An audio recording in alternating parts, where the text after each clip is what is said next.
Welcome back to Nifty Garage. My name is Sheldon. Today we have a 370Z. I'm going to show you how to remove your lock actuators out of your doors. Alright, now we can finally get the door lock actuator out. We have the door handle out. We have the window out. We have the window regulator out. We have the door panel off. We have the window switches out. You can leave your mirror. We're just showing you how to take that off. But everything else on the door has to come out in order to get the door lock actuator out. These are T30 Torx as well. There's 3 of them. So there's 1,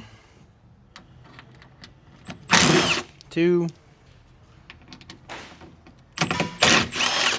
3, and the door lock actuator will slide forward. There is a plug that you have to unplug. I'll try to show it to you. It looks like just this needs to go in. I could get a little more slack.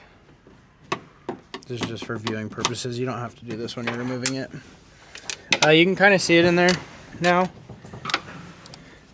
but you're going to see a big plug that attaches to the actuator. Door lock key assembly, and then it has this little yellow bracket.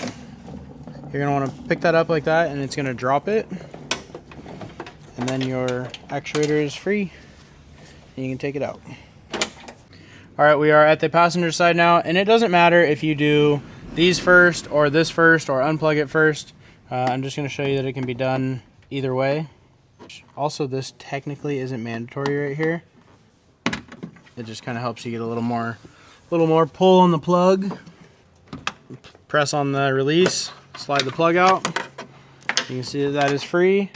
And now the actuator has the 3 bolts on the outside.